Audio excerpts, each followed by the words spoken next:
কলি যুগে কলিজীবের আমাদের ভজন কিন্তু নিতাই গৌরের। নিতাই বলিল না মুখে, মজিল সংসার সুখে, বিদ্যা খুলে কি করিবে তার, অহংকারে মত্ত হইয়া নিতাই পদ পসরিয়া, অসত্যরে সত্য করি মানি।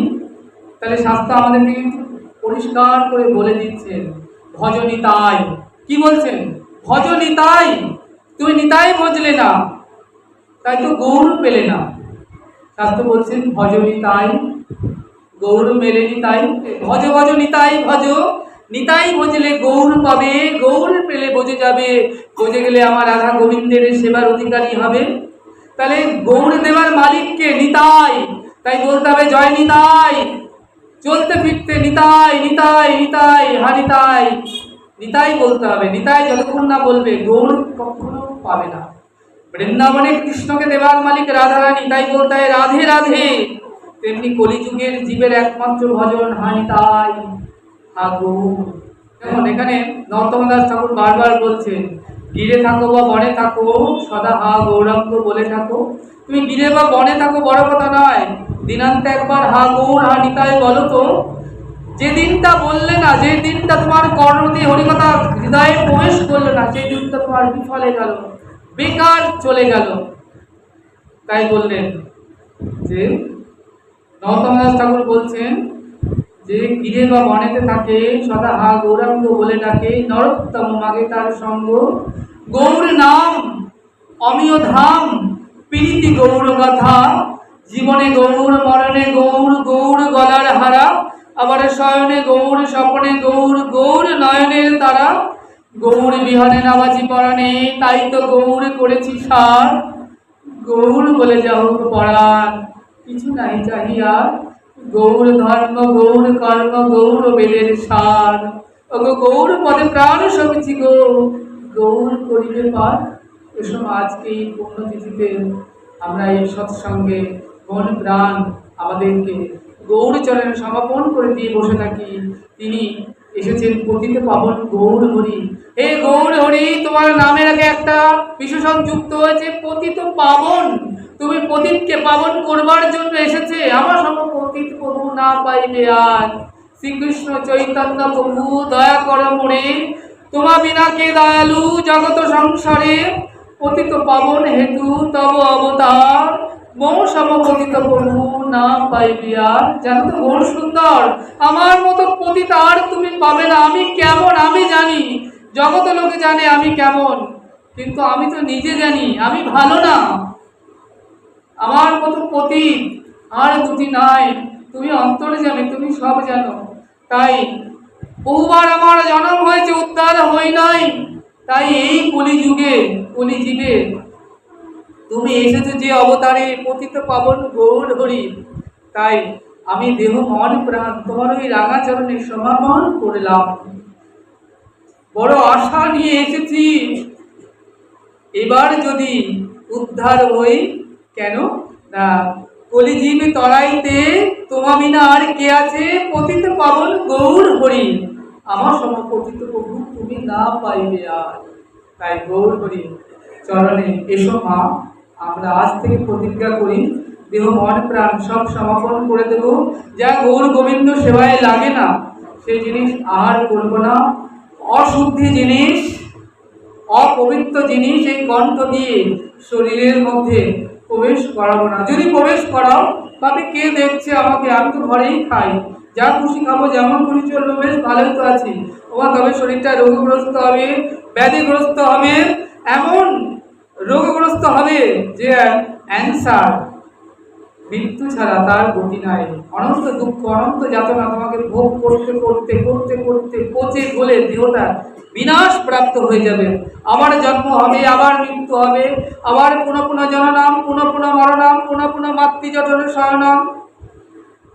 তাই না, সাত্বিক আহার গ্রহণ করো। এই জিহ্বাকে জয় করতে হবে। শাস্ত্র বললেন জিহ্বার লালসায় জীব ইতি উতি ধায়, কৃষ্ণ পরদর্শ হইয়া কৃষ্ণ নাহি পায়। কতগুলো জীব আছে জানো তো, জিহ্বার কারণে মৃত্যু হয়। একটা মাছ কেন মারা যায় জানো তো, জিহ্বার কারণে।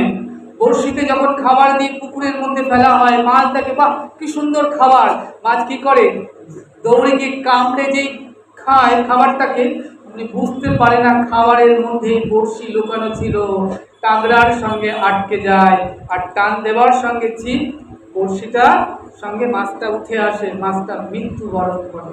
কতগুলো জীব আছে জানো তো, এই জিহ্বার কারণে তাদের মৃত্যু হয়।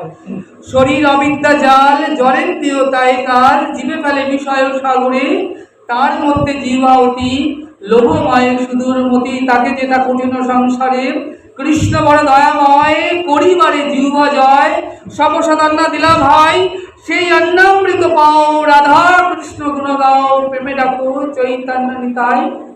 তাহলে দেখছো এক একটা ইন্দ্রিয়র এক একটা খাবার, চোখের খাবার, জিহ্বার খাবার, কানের খাবার, প্রত্যেকটা খাবার।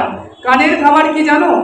পরনিন্দা পরচর্চা না শ্রবণ করলে আমার ভালো লাগেই না। মুখের খাবার কি জানো? লোকের সম্পর্কে নিন্দা না করলে আমার ভালো লাগে না।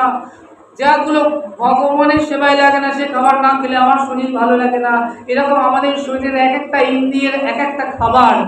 তার মধ্যে বলছে সব থেকে অন্য ইন্দ্রিয়ের খাবার তুমি যেমন তেমন দাও, কিন্তু জিহ্বার খাবার তোমাকে প্রতিনিয়ত দিতে হবে।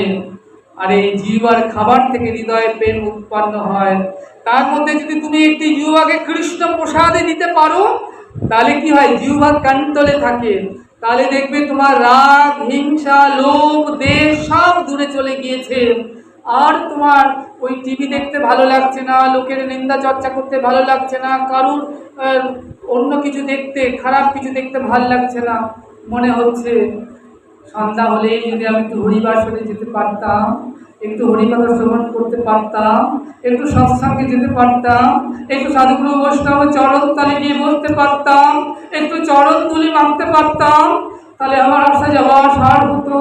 আমার তো সাধন হলো না, আমার তো ভজন হলো না, আমার তো যাজন হলো না, যোজন হলো না।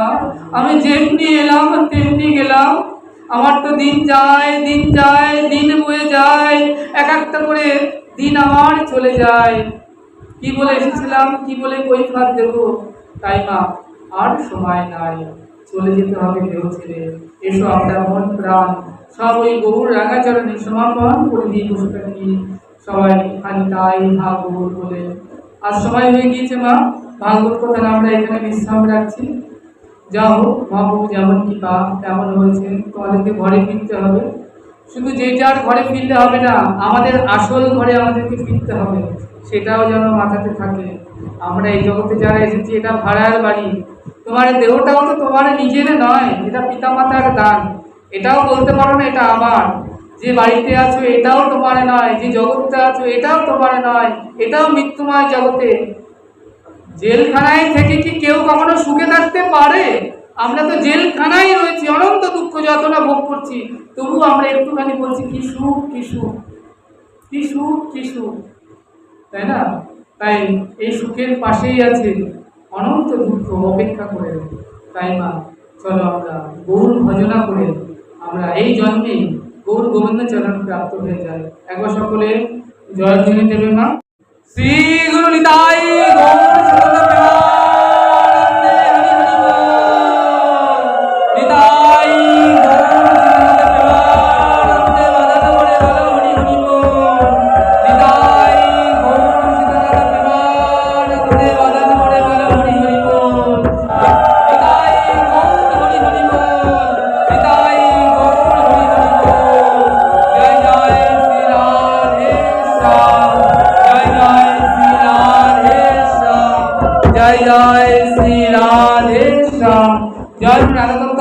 ছোট করে একটু কীর্তন হবে, তার প্রসাদ পাবেন, তারপর তোমরা যাবে। কৃষ্ণ রাধে রাধে কৃষ্ণ